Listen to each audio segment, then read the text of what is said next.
സഹകരണത്തോടെ അത്യാധുനിക സൗകര്യത്തോടു കൂടി 3.37 കോടി രൂപ ചെലവിൽ ഇരവിഴം കുടുംബാരോഗ്യ കേന്ദ്രത്തിന്റെ നിർമ്മാണം പൂർത്തിയാക്കി. ഉദ്ഘാടനം എന്ന ഈ അഭിമാനകരമായ ചടങ്ങിലേക്ക് ഏവർക്കും ഹൃദയം നിറഞ്ഞ സ്വാഗതം ആശംസിക്കുന്നു. ഇന്നത്തെ ഈ ചടങ്ങിന്റെ അവതാരകരായി സരിത ലൈല. ഇന്നത്തെ ചടങ്ങിന് അനുഗ്രഹപൂർണമായ തുടക്കം കുറിക്കുന്നതിന് ആദ്യമായി ഈശ്വര പ്രാർത്ഥന. അതിന് ആശാ വർക്കേഴ്സിനെ സ്വാഗതം ചെയ്യുന്നു.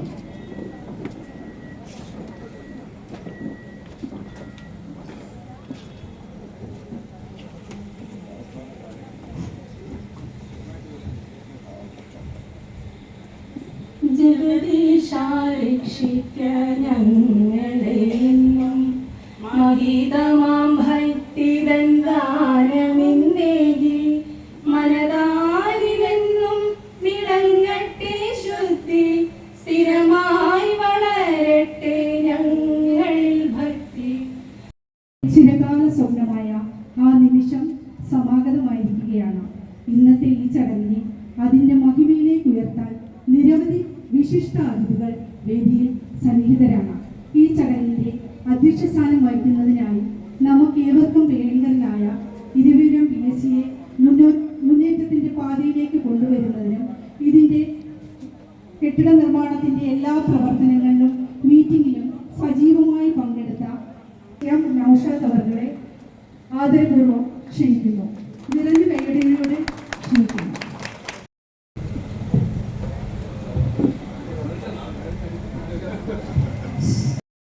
ആശംസിക്കുന്നതിനായി മേയർ ശ്രീ AK ഹഫീസ് സാറിനെ സാദരം ക്ഷണിച്ചുകൊള്ളുന്നു.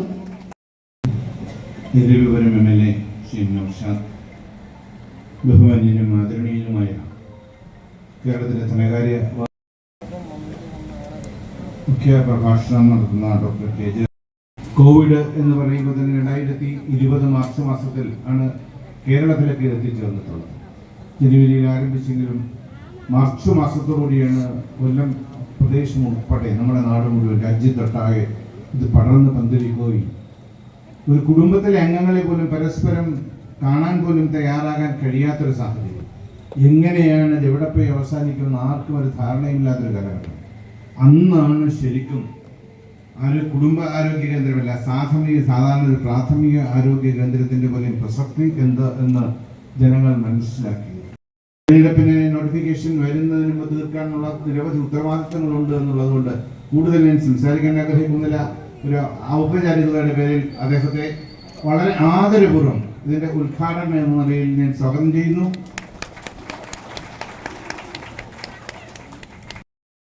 ഈ യോഗത്തിന് അധ്യക്ഷത വഹിക്കുന്ന നമ്മുടെ പ്രിയപ്പെട്ട MLA ശ്രീ നൗഷാദിനെ ഈ യോഗത്തിന്റെ പേരിൽ ഞാൻ സ്വാഗതം ചെയ്യുന്നു.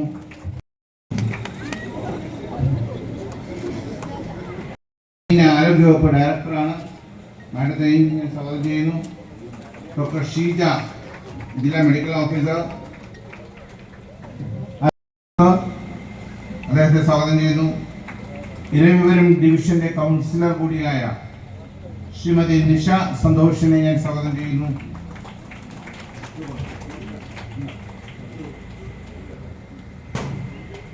കൂടിയ Shrimati Majida Wahab,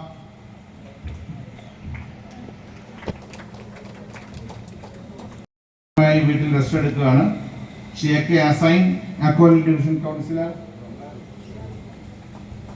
തെക്കുമാവ് division councillor Shrimati Isabella, Bharanikkavu division Shaji, Thekkemala ഡിവിഷന്റെ കൗൺസിലർ ശ്രീമതി ദീപിക പ്രമോദ്,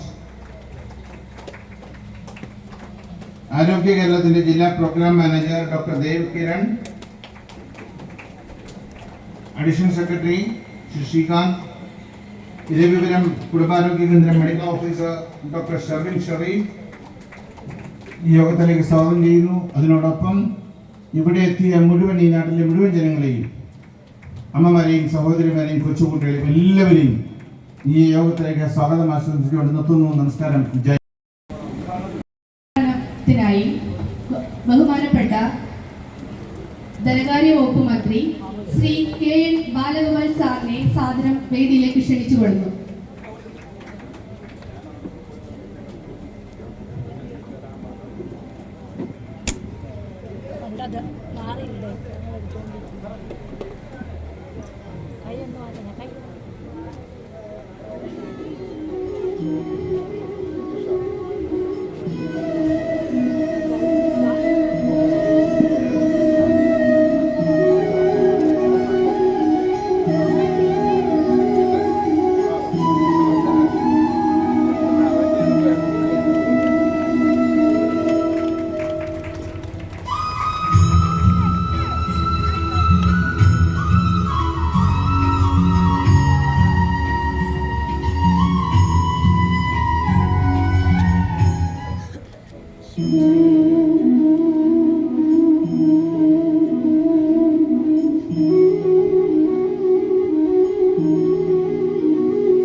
എം നൗഷാദ്, നമ്മുടെ പ്രിയപ്പെട്ട മേയർ ശ്രീ AK ഹഫീസ്, ഈ വേദിയിലുള്ള DMO Shrimati doctor Sheeja, standing committee chairman Shri Sadakkath, Shrimati Nisha officer, പ്രിയമുള്ള ഈ സെൻറ്ററും അതുപോലെ നമ്മുടെ ആരോഗ്യ വകുപ്പുമായി ബന്ധപ്പെട്ട പ്രിയമുള്ള സഹോദരി സാറന്മാർ, അവിടെ വർക്ക് ചെയ്യുന്ന നിരവധി ജീവനക്കാരോട് പങ്കെടുക്കുന്നുണ്ട്.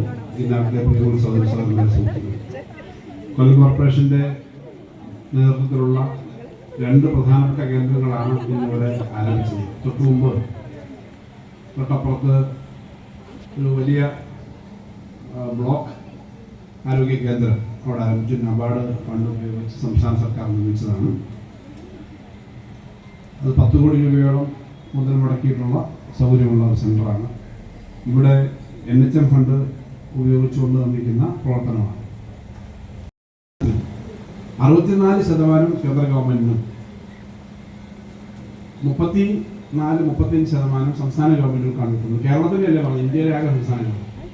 എന്നാൽ ആകെ ചെലവ് വഹിക്കുന്നതിൻ്റെ 63% സംസ്ഥാനങ്ങളാണ് വഹിക്കേണ്ടി വരുന്നത്. അപ്പോൾ ഈ ടാക്സ് വീതം വെച്ച് വരുന്നതാണ്. അപ്പോൾ അത് ഓരോ സംസ്ഥാനത്തിൻ്റെ അനുസരിച്ച് മാറ്റം വരും.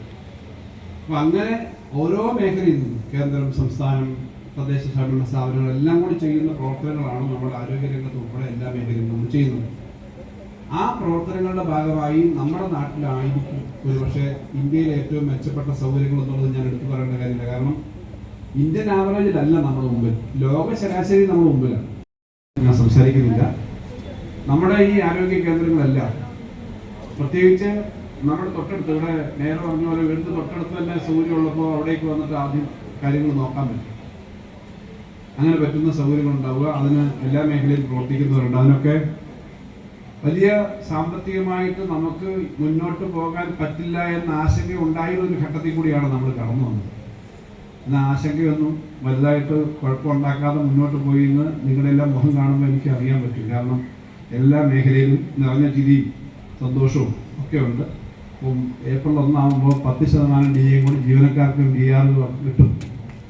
ഞാൻ പറഞ്ഞത് അതൊക്കെ ചെയ്യാൻ പറ്റുമോ? ഞാൻ പറഞ്ഞത് എല്ലാ രംഗത്തും, ഒരു രംഗം മാത്രമല്ല. ഏറ്റവും കൂടുതൽ പണം മുടക്കുന്നത് നമ്മൾ വിദ്യാഭ്യാസ മേഖലയാണ്, രണ്ടാമത് ആരോഗ്യ മേഖലയാണ്, ബാക്കി അതുപോലെ അവിടെ എല്ലാം ഇങ്ങനെയുള്ള കാര്യങ്ങൾ ചെയ്യുമ്പോൾ അത് നമ്മുടെ സ്കീം വർക്കേഴ്സ് ഉണ്ട്, ആശാ, അംഗൻവാടി തുടങ്ങിയ മേഖലയുണ്ട്, NHMൻ്റെ ജീവനക്കാർ ധാരാളമുണ്ട്. ഇതെല്ലാം നമുക്ക് ഈ കാര്യങ്ങളെല്ലാം ചെയ്തു പോകുക എന്ന് പറഞ്ഞാൽ നമ്മുടെ പൊതു ജനങ്ങളുടെ ജീവിതം, ആരോഗ്യവും വിദ്യാഭ്യാസവും പൊതുജീവിതവും മെച്ചപ്പെടുക എന്നുള്ളതാണ്.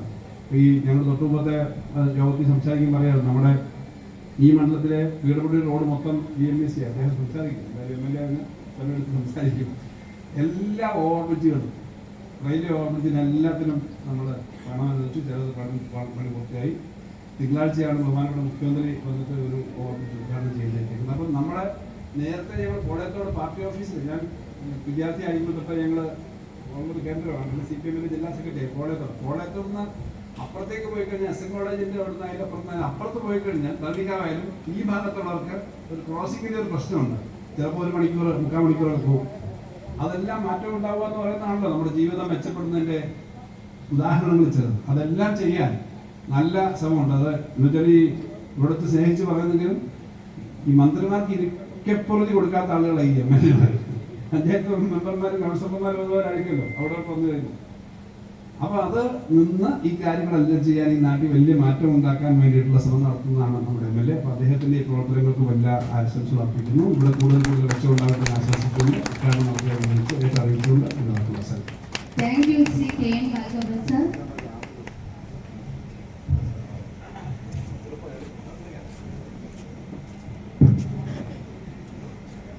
നമ്മുടെ നാടിന്റെ അഭിമാനമായ രാഹുൽ ആംബുലൻസ് ഡ്രൈവറെ പൊന്നാനിയിൽ നിൽക്കുന്നതിനാണ് വേദിയിലേക്ക് ക്ഷണിക്കുന്നത്.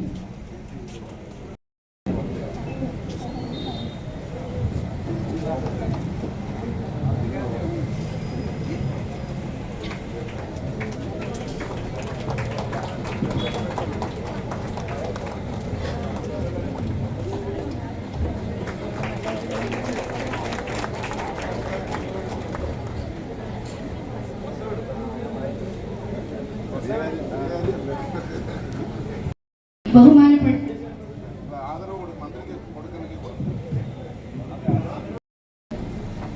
പൊന്നാട അണിയിക്കുന്നതിനായി ശ്രീ ഗീതാ ബാലനെ ക്ഷണിക്കുന്നു. പൊന്നാട സ്വീകരിക്കുന്നതിനായി ശ്രീ K.N. ബാലഗോപാൽ അവരെ ക്ഷണിക്കുന്നു.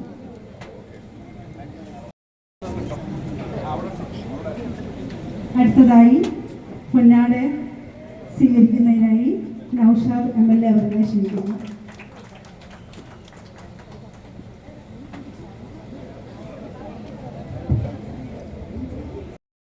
പൊന്നാട അണിയിക്കുന്നതിനായി കൊല്ലം കോർപ്പറേഷൻ മേയർ A.K. ഹഫീസ് സാറിനെ സ്വാഗതം ചെയ്യുന്നു.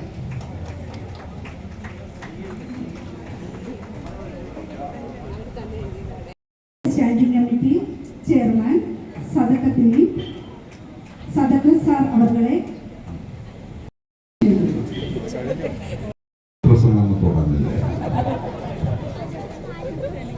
ബഹുമാന്യായ ഉദ്ഘാടകൻ നമ്മുടെ പ്രിയപ്പെട്ട ധനകാര്യ വകുപ്പ് മന്ത്രി അഡ്വക്കേറ്റ് K.N. ബാലഗോപാൽ, നമുക്ക് സ്വാഗതം ആശംസിച്ച കൊല്ലത്തിന്റെ ബഹുമാന്യായ മേയർ ശ്രീ A.K. ഹഫീസ്, ഇവിടെ സന്നിഹിതരായിട്ടുള്ള നമ്മുടെ DMO, നമ്മുടെ നാട്ടുകാരി കൂടിയാണ്, അല്ലെ മണ്ഡലംകാരി അല്ലേ, അങ്ങനെ പറയാം, ഡോക്ടർ ഷീജ മാം,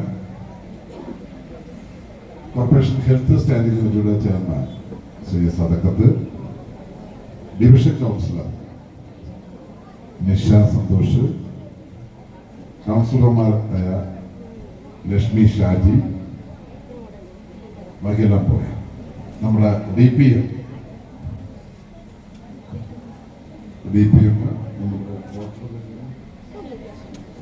Sherwin, DPM Devkiran, medical officer Sherwin ഉൾപ്പെടെയുള്ള ബഹുമാനിയുടെ പ്രിയമുള്ളവരെ, തികച്ചും സന്തോഷകരമായ ഒരു മുഹൂർത്തമാണ്. ഇതൊരു ഉദ്ഘാടനം തറക്കല്ലിട്ടത് കഴിഞ്ഞ ആരോഗ്യവകുപ്പ് മന്ത്രി ശൈലജ ടീച്ചറാണ്. ഉദ്ഘാടനം നീണ്ടു പോയത് ആരോഗ്യവകുപ്പ് മന്ത്രിയുടെ സൗകര്യത്തിന് വേണ്ടി. കാരണം കേരളത്തിൽ ആരും ഒരു മന്ത്രിയില്ലേ ഉള്ളൂ. ഈ ഡേറ്റ് കിട്ടാൻ അതിൻ്റെതായ ബുദ്ധിമുട്ടുണ്ട്.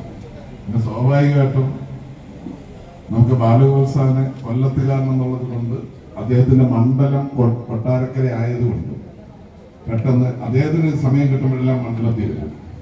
ആ സമയം ഉപയോഗപ്പെടുത്തിയാണ്, ആ ഗ്യാപ്പിലാണ് നമ്മുടെ മണ്ഡലത്തിലേക്ക് എത്തിക്കുന്നത്.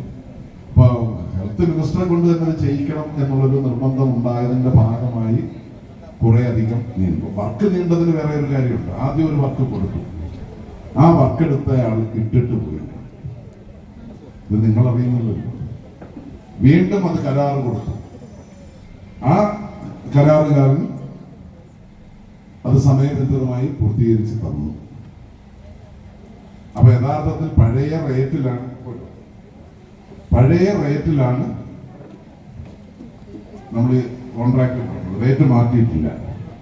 എന്നിട്ടും ഭംഗിയായി ആ കോൺട്രാക്ടർ ഇത് പൂർത്തീകരിച്ച് തന്നു. അപ്പോ അവസാനം മിനിസ്റ്ററുടെ ഡേറ്റ് കിട്ടി. പക്ഷെ 3-ാം തീയതിയായിരുന്നു. 3-ാം തീയതി വെച്ച് നമ്മൾ അത്യാവശ്യം അറേഞ്ച്മെന്റ്സ് ഒക്കെ നടത്തി വരുമ്പോഴാണ് മിനിസ്റ്റർക്ക് ഒരു പരിക്ക് പറ്റുകയും യാത്ര ചെയ്യാൻ പറ്റാത്ത സാഹചര്യം ഉണ്ടാവുകയും ചെയ്തു. അപ്പോൾ ദീർഘദൂരം യാത്ര ചെയ്ത് വരാൻ കഴിയാത്ത സാഹചര്യമാണ്. ബെഡ് റെസ്റ്റാണ് ഡോക്ടർമാർ പറഞ്ഞിട്ടുള്ളത്. പിന്നെ നമുക്ക് നിർബന്ധിക്കാൻ പറ്റില്ലല്ലോ. ആരോഗ്യവകുപ്പ് മന്ത്രിയുടെ ആരോഗ്യം കളഞ്ഞുകൊണ്ട് വന്ന് ഉദ്ഘാടനം ചെയ്യണമെന്ന് പറയാൻ പറ്റില്ലല്ലോ. അതുകൊണ്ട് അത് ഒഴിവാക്കി പിന്നീട് പെട്ടെന്ന് ധനകാര്യ വകുപ്പ് മന്ത്രിയുമായി ബന്ധപ്പെടുകയും അദ്ദേഹം ഡേറ്റ് തരികയും ചെയ്തു. ഇപ്പോൾ രാവിലെ ആദ്യത്തെ ഉദ്ഘാടനം അദ്ദേഹം രാവിലെ കൊട്ടാരക്കര മണ്ഡലത്തിലായിരുന്നു. അവിടെ നിന്നാണ് പാലത്തറയിൽ വന്നത്, അവിടെ നിന്നാണ് ഇവിടെ വന്നത്. അപ്പോ 2 ഹെൽത്ത് സെന്ററുകൾ നമുക്ക് പുതിയ കെട്ടിടത്തിലേക്ക് മാറ്റാൻ വേണ്ടി കഴിയും. അപ്പൊ ഇവിടെ പാലത്തറ എന്ന് പറയുമ്പോൾ കുറച്ചുകൂടെ സൗകര്യമുണ്ട്, ഏരിയ കൂടുതലുണ്ട്. അതുകൊണ്ട് തന്നെ കുറച്ചുകൂടെ വലിയ ബിൽഡിംഗ് പറ്റും. ഇവിടെ പക്ഷെ നമുക്ക് ഏരിയ കുറവായത് കൊണ്ടാണ്. പിന്നെ വിവിധ തരം സ്കീമുകളാണ്. മറ്റു നേരത്തെ സൂചിപ്പിച്ചതുപോലെ അവിടെ നബാർഡിന്റെ ലോൺ എടുത്തിട്ടാണ് നമ്മളത് ചെയ്യുന്നത്. ഇവിടെ NHMന്റെ ഹെൽത്ത് മിഷന്റെ ഫണ്ടാണ്. അവർക്ക് ചില നോബ്സ് ഉണ്ട്. അത് NHM ഫണ്ട് ഏത് ഹോസ്പിറ്റലിനെ കൊടുക്കണം എന്ന് തീരുമാനിക്കുന്നത് സംസ്ഥാന ഗവൺമെന്റ് ആണ്. ആ തരത്തിൽ സംസ്ഥാന ഗവൺമെന്റ് നമുക്ക് അനുവദിച്ച് നൽകിയതാണ്. എന്റെ അഭ്യർത്ഥന പ്രകാരം അനുവദിച്ചിട്ടാണ് ഈ ഫണ്ട് നമുക്ക് ലഭ്യമാക്കിയത്. ആ ലഭ്യമാക്കി ഈ നിർമ്മാണ പ്രവർത്തനങ്ങൾ പൂർത്തീകരിക്കാൻ വേണ്ടി കഴിഞ്ഞിട്ടുണ്ട്. അപ്പൊ ഇതുകൊണ്ടൊന്നും അവസാനിക്കുന്നില്ല ആരോഗ്യ മേഖലയിലെ പ്രവർത്തനങ്ങൾ. അപ്പൊ ആരോഗ്യ മേഖലയിൽ കേരളത്തിൽ വന്നിട്ടുള്ള മാറ്റങ്ങൾ നമ്മുടെ മനസ്സിലേക്ക് ഉണ്ടാകണം. അതിനെക്കുറിച്ചൊന്നും ആരും പെട്ടെന്ന് ഓർക്കാറില്ല. കാരണം കേരളത്തിലെ ആരോഗ്യ മേഖല, നിങ്ങളിപ്പോ പാലത്തറ ഹെൽത്ത് സെന്റർ ആയാലും അങ്ങനെയല്ലേ കുടുംബാരോഗ്യ കേന്ദ്രം എന്നാണെങ്കിലും പറഞ്ഞ് ശീലിച്ചത് അങ്ങനെ ആയിപ്പോയതുകൊണ്ട് അറിയാതെ അങ്ങനെയേ വായിൽ വരുത്തുള്ളൂ അല്ലെ. പുതുതായി വരുന്നവർക്കാണ് കുടുംബാരോഗ്യ കേന്ദ്രം എന്ന് പറയുന്നത്. ഇവിടെ ഈ തരത്തിൽ മനോഹരമായ ഒരു കെട്ടിടം, പഴയ പ്രാഥമിക ആരോഗ്യ കേന്ദ്രങ്ങൾ എന്നൊക്കെ പറഞ്ഞ നമ്മുടെ മനസ്സിലുണ്ടായിരുന്ന ഒരു ചിത്രം ഉണ്ടായിരുന്നു. ഇവിടെ ആരെങ്കിലും സമരം ചെയ്തിട്ടാണോ, മുദ്രാവാക്യം വിളിച്ചിട്ടാണോ, നിവേദനം കൊടുത്തിട്ടാണോ? ഒന്നുമല്ല. ഒരാളും മുദ്രാവാക്യം വിളിച്ചില്ല, ഒരു നിവേദനവും കിട്ടിയില്ല. പക്ഷെ ഈ തരത്തിൽ ഹെൽത്ത് സെന്ററുകൾ ആണ് നാടിന്റെ ആരോഗ്യം, ദാറ്റ് മീൻസ് ജനങ്ങളുടെ ആരോഗ്യം. ഏറ്റവും വലിയ സമ്പാദ്യം ഒരു മനുഷ്യന് ആരോഗ്യമാണ്. അപ്പൊ ആരോഗ്യം സംരക്ഷിക്കുന്നതിന് ആവശ്യമായ കാര്യങ്ങൾ ചെയ്യുക എന്നുള്ളത് ഒരു ജനപ്രതിനിധി എന്നുള്ള അർത്ഥത്തിൽ എന്റെ ഉത്തരവാദിത്വമായി കണ്ടതിന്റെ ഭാഗമായിട്ടാണ് ഇത് രണ്ടിനും നമുക്ക് ഫണ്ട് അനുവദിപ്പിച്ചെടുക്കാൻ വേണ്ടി കഴിഞ്ഞിട്ടുള്ളത്. തൊട്ടപ്പുറത്ത് മയ്യനാട് ഹോസ്പിറ്റലുണ്ട്. ആ മയ്യനാട് ഹോസ്പിറ്റലിലുള്ള പ്രശ്നം എന്ന് വെച്ച് കഴിഞ്ഞാൽ പ്രായോഗികമായി ഒറ്റ ബിൽഡിംഗ് ഉണ്ടാക്കാൻ കഴിയുന്നില്ല. അതാണ് ഒരു പ്രശ്നം. ഒറ്റ സ്ട്രക്ചറിൽ കഴിയത്തില്ല. കാരണം പൊളിക്കേണ്ട കെട്ടിടവുമുണ്ട്, പുതുതായി പണിതതും അതാണ് നമുക്ക് ദീർഘവീക്ഷണം ഇല്ലാതെ ചെയ്ത് വെച്ചിരിക്കുന്നത്. ഇത് അങ്ങനെ പൊളിക്കുന്നത് ഓഡിറ്റ് ഒബ്ജക്ഷനും മറ്റുമൊക്കെ ഉണ്ടാക്കും. കാരണം ഒരു കെട്ടിടത്തിന്റെ ലൈഫ് ഉണ്ടല്ലോ. അപ്പൊ അങ്ങനെ പൊളിക്കാതെ ഒറ്റ സ്ട്രക്ചറിൽ ഒരു ബിൽഡിംഗ് പണിയാൻ കഴിയാത്ത ഒരു സ്ഥിതിവിശേഷമുണ്ട്. എന്നാൽ അതിന് നമ്മൾ ഒരിക്കൽ ഫണ്ട് അനുവദിപ്പിച്ചിരുന്നു. എന്നിട്ട് പഞ്ചായത്തുകാരോട് സ്ഥലം വാങ്ങിച്ചു തരാൻ പറഞ്ഞു. നമുക്ക് സ്ഥലം വാങ്ങിക്കാൻ കഴിയില്ല. പക്ഷെ സ്ഥലം വാങ്ങിക്കാൻ സ്വാഭാവികമായിട്ടും വിവിധ കാരണങ്ങളാൽ നടന്നില്ല. അതുകൊണ്ടാണ് അവിടെ പുതിയ ബിൽഡിംഗ് വരാതിരുന്നത്. എന്നാൽ നമ്മുടെ മുണ്ടയ്ക്കൽ നിലവിലുള്ള ബിൽഡിംഗ് റിനോവേറ്റ് ചെയ്ത് നല്ല മനോഹരമാക്കി മാറ്റുകയുണ്ടായി. ആ തരത്തിൽ ഇപ്പൊ കിളിയല്ലൂർക്കാരുന്നത് അപ്പുറത്തെ മണ്ഡലത്തിലാണ്. കിളിയല്ലൂർ PHS ഇരിക്കുന്നത് അപ്പുറത്തെ മണ്ഡലത്തിലാണ്. അതും പൂർത്തീകരിക്കാൻ വേണ്ടി കഴിഞ്ഞിട്ടുണ്ട്. അപ്പൊ ആരോഗ്യ മേഖലയിൽ വന്ന മാറ്റം നിങ്ങൾക്ക് ഇപ്പൊ ജില്ലാ ആശുപത്രിയിൽ പോയി നോക്കുക. അവിടെ 150 കോടി രൂപയുടെ കെട്ടിട നിർമ്മാണം നടന്നുകൊണ്ടേയിരിക്കുകയാണ്. ഈ കേരളത്തിൽ ആരോഗ്യ മേഖലയിൽ വന്നിട്ടുള്ള മാറ്റങ്ങൾ പരിശോധിക്കുമ്പോൾ മുമ്പ് ആശാപ്രവർത്തകരുണ്ട്, അംഗനവാടിക്കാർ ഇതിൽ ശ്രദ്ധിക്കാറുണ്ടായിരുന്നു. ഇപ്പോഴും അംഗനവാടിക്കാർക്കും കുട്ടികളുടെ ആരോഗ്യം അവിടെ JPHN ചെന്ന് പരിശോധിക്കുമെങ്കിലും ഇവരുടെ ബർത്ത് വെയിറ്റും മറ്റുമൊക്കെ നോക്കിയിട്ടാണ്. അവർക്ക് മുട്ടയും പാലും കൊടുക്കുന്നു. ആരോഗ്യ സംരക്ഷണത്തിന്റെ ഭാഗമാണ്. അപ്പൊ ആശാപ്രവർത്തകരും അംഗനവാടി വർക്കർമാരും അതിൽ കേരളത്തിൽ നോ പ്രോബ്ലം. നമുക്ക് എന്തൊരു ആശ്വാസം. പോയ കാശിനെ കുറിച്ചോ പോയ സമയത്തെ കുറിച്ചോ നമ്മൾ ചിന്തിക്കത്തേ ഇല്ല, അല്ലേ? അപ്പോഴേ ചേട്ടനെ വിളിച്ചു പറയും, ചേട്ടാ എല്ലാ ടെസ്റ്റും കഴിഞ്ഞു, ഒരു പ്രശ്നമില്ല കേട്ടോ. പക്ഷേ ഇവർക്ക് ഒരു പ്രശ്നവും ഇല്ലായിരുന്നു എന്ന് ഡോക്ടർക്ക് അറിയാമായിരുന്നു എന്ന കാര്യം മാത്രം നമുക്കറിയില്ല. അതാണ് ആരോഗ്യ മേഖല. കാരണം പറഞ്ഞു കഴിഞ്ഞാൽ പിന്നെ ആ ടെസ്റ്റ് നടത്തിയില്ലെങ്കിൽ പിന്നെ ഉറക്കം വരുമോ? ഇതാണ്. അപ്പൊ ആരോഗ്യത്തോടുള്ള അവനവന്റെ ആരോഗ്യത്തോടുള്ള ജനങ്ങളുടെ ആ ആഗ്രഹത്തെ, അത് സംരക്ഷിക്കാനുള്ള ആഗ്രഹത്തെ ചൂഷണം ചെയ്യുക. അതിനെന്ത് വേണം? പൊതുജനാരോഗ്യ മേഖല കൂടുതൽ മികവോടെ മുന്നോട്ട് പോയാൽ ബ്ലാക്ക് സ്റ്റോണിന് കാശുണ്ടാക്കാൻ പറ്റുമോ? പറ്റില്ല. അതിനെന്ത് വേണം? ആരോഗ്യ മേഖല തകർന്നെന്ന് പൊതുജനാരോഗ്യ മേഖല തകർന്നെന്ന് വരുത്തണം. ആ വരുത്തണമെന്നുണ്ടെങ്കിൽ ഇവരെല്ലാം വന്നിപ്പോ ഈ കമ്പനി തുടങ്ങിയല്ലോ. കമ്പനി തന്നെ ഞാൻ പറയുന്നത് എന്താണ്? ഈ ആശുപത്രി അവർ വാങ്ങിച്ചല്ലോ. നിങ്ങൾ ആരെങ്കിലും അറിഞ്ഞോ? ഇപ്പൊ ഞാൻ പറയുമ്പോഴായിരിക്കും ഇങ്ങനെ ഉണ്ടോന്ന് പോലും ചിലര് അറിയുന്നത്, അല്ലേ? സാധാരണഗതിയിൽ എങ്ങനെ പുതിയൊരു സ്ഥാപനം തുടങ്ങിയാൽ, അല്ലേ? ഞാൻ പറഞ്ഞ NS ആശുപത്രിക്ക് പരസ്യം ഉണ്ടോ? ഉണ്ടല്ലോ. മെഡിട്രീനേക്ക്, മെഡിസിറ്റിക്ക് എല്ലാത്തിനും നമ്മൾ പരസ്യം കാണുന്നില്ല, ഇല്ലേ? ബ്ലാക്ക് സ്റ്റോണിന്റെ പരസ്യം നിങ്ങൾ എവിടെയെങ്കിലും കണ്ടോ? ഇല്ല. എന്താ? അല്ലെ പറയുന്നു ബ്ലാക്ക് സ്റ്റോണിലേക്ക് വരൂ, കിംസിലേക്ക് വരൂ, ആരോഗ്യം സംരക്ഷിക്കൂ, അല്ലേ? ഇത് ഇങ്ങനെ പരസ്യമൊന്നും കാണുന്നില്ലല്ലോ. എന്താ കാരണം? പരസ്യത്തിന് മുടക്കേണ്ട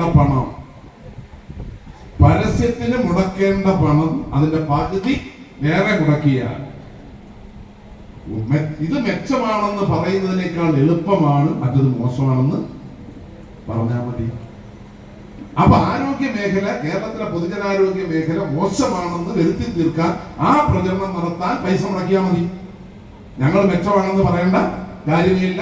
സ്വാഭാവികമായിട്ടും അവിടെ കാലത്തും മാർക്കറ്റിംഗ് ആണ്. ആരോഗ്യ മേഖലയിൽ പ്രവർത്തിക്കുന്നവരാണ് മനസ്സിലാക്കണം. മാർക്കറ്റിംഗ് ആണ്.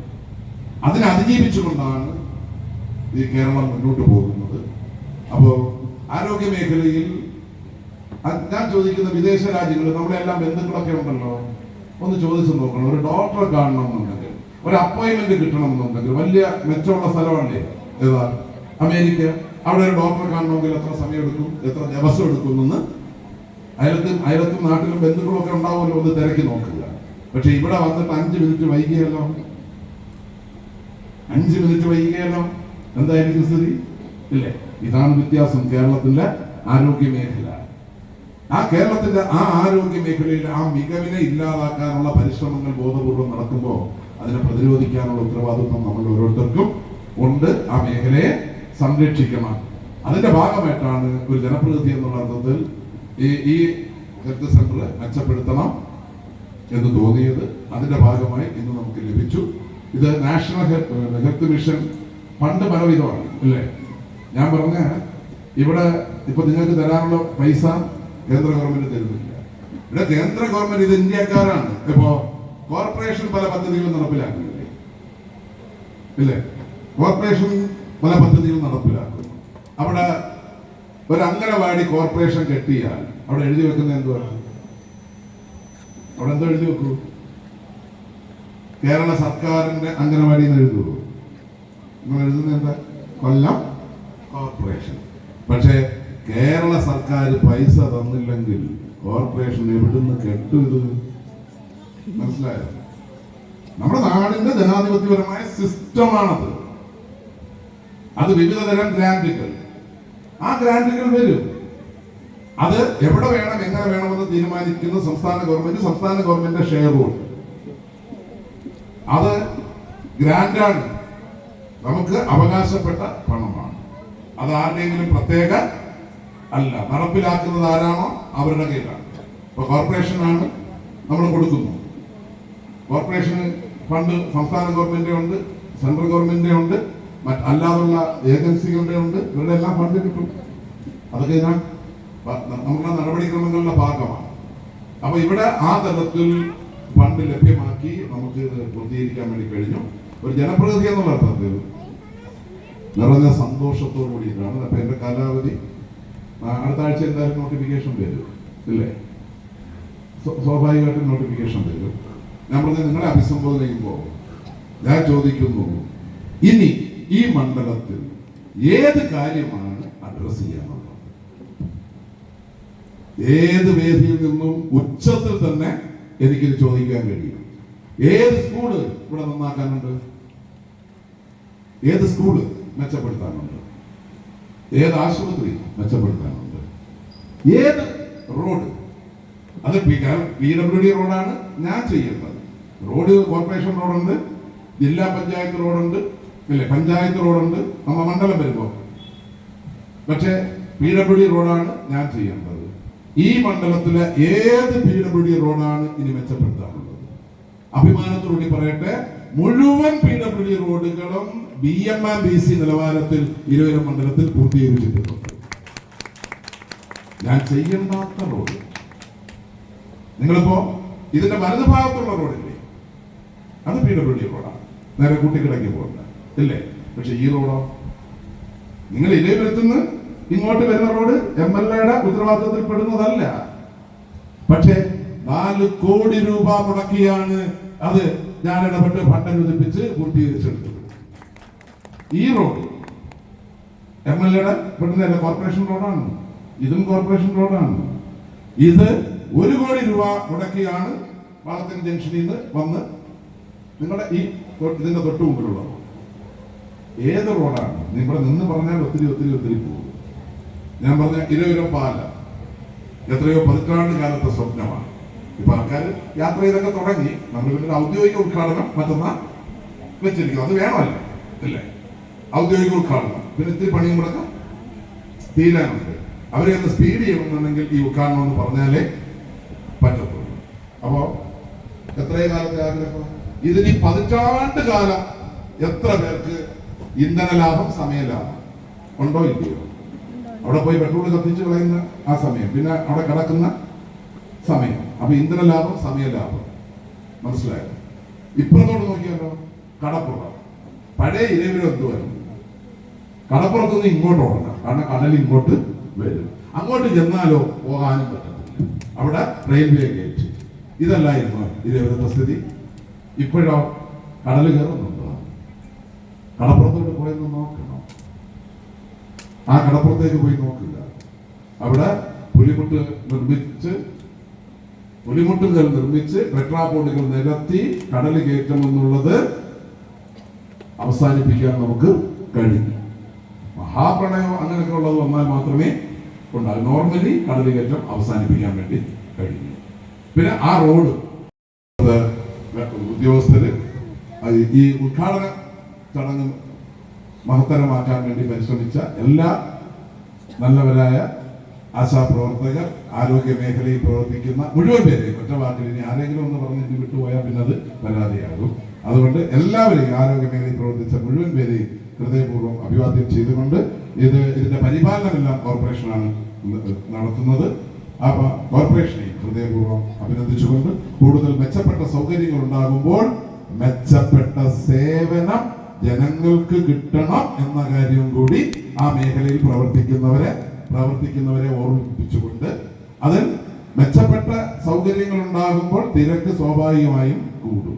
തിരക്ക് കൂടുമ്പോൾ കൂടുതൽ ക്ഷമയോടുകൂടി അവരെ ഡോക്ടറും പാരാമെഡിക്കൽ സ്റ്റാഫും എല്ലാവർക്കും കഴിയണമേ എന്ന് വിനയപൂർവ്വം അഭ്യർത്ഥിച്ചുകൊണ്ട്, കഴിയട്ടെ എന്ന് ആത്മാർത്ഥമായി ആശംസിച്ചുകൊണ്ട് ഞാൻ എന്റെ അധ്യക്ഷ പ്രസംഗം അവസാനിപ്പിക്കുന്നു. നന്ദി, നമസ്കാരം. ഇരുവരും MLA ശ്രീ നൗഷാദ് അവരുടെ ക്ഷണിക്കുന്നു. ആദരവ് സ്വീകരിക്കുന്നതിനായി ആദ്യമായി doctor Shri Devkiran sir, district project manager, National Health Mission.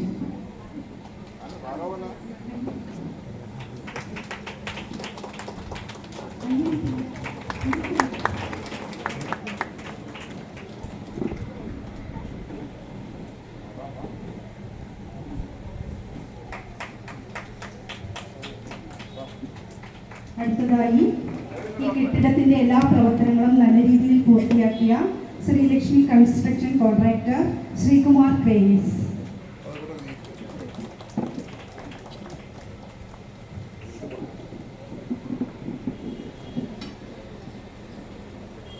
അടുത്തതായി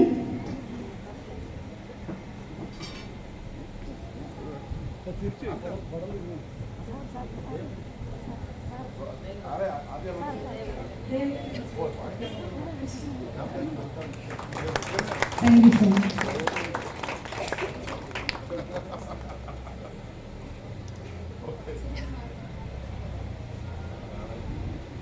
ശ്രീകുമാർ കെ എസ്.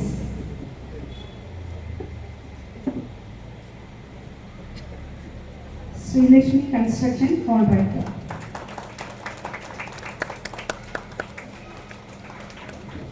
അടുത്തതായി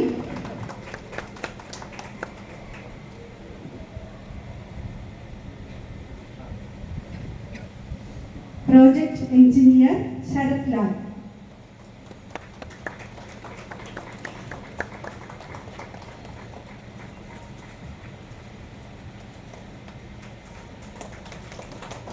അടുത്തതായി ശ്രീലക്ഷ്മി കൺസ്ട്രക്ഷൻ സിഇഒ ശ്യാം കൃഷ്ണൻ.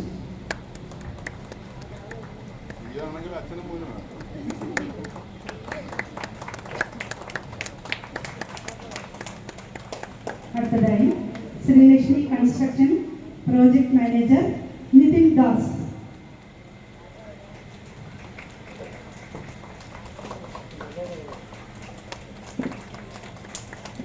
അടുത്തതായി സൈറ്റ് എഞ്ചിനീയർ ഷാനിജ ബിഗ.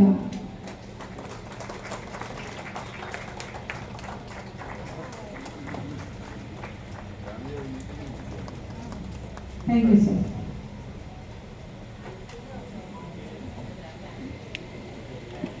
കുടുംബാരോഗ്യ കേന്ദ്രം medical officer doctor Shardeel Sharif സാറിനെ സാദരം വേദിയിലേക്ക് ക്ഷണിച്ചു കൊടുക്കുന്നു.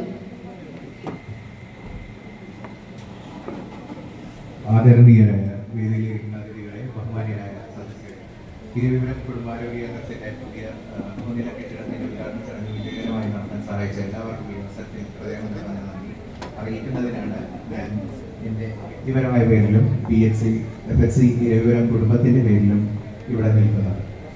ആദ്യം ഈ കെട്ടിടത്തിന്റെ ഉദ്ഘാടനം നിർവഹിച്ച നമ്മുടെ ആരോഗ്യ മേഖലയ്ക്ക് വലിയ പ്രചോദനം നൽകുന്ന ബഹുമാന്യ ധനകാര്യ വകുപ്പ് മന്ത്രി ശ്രീ KN ബാലഗോപാൽ സാറിന് എൻ്റെ വിനീതമായ നന്ദി അറിയിക്കുന്നു.